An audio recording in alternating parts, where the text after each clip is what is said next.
بسم اللہ الرحمن الرحیم۔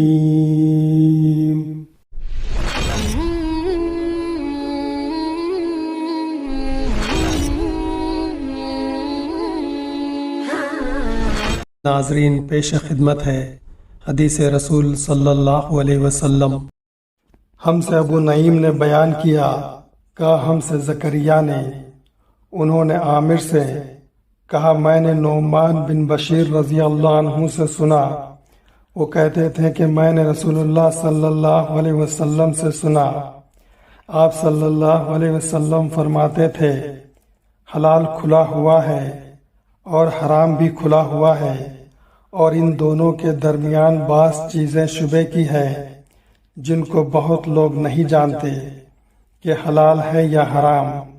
پھر جو کوئی شبہ کی چیزوں سے بھی بچ گیا اس نے اپنے دین اور عزت کو بچا لیا، اور جو کوئی ان شبہ کی چیزوں میں پڑ گیا اس کی مثال اس چرواہے کی ہے جو شاہی محفوظ چراگاہ کے آس پاس اپنے جانوروں کو چرائے، وہ قریب ہے کہ کبھی اس کے اندر گھس جائے اور شاہی مجرم قرار پائے۔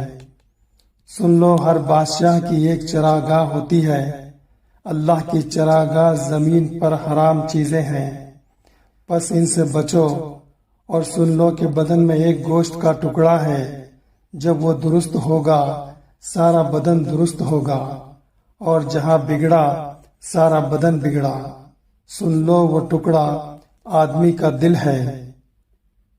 صحیح بخاری کتاب الایمان، حدیث نمبر 52۔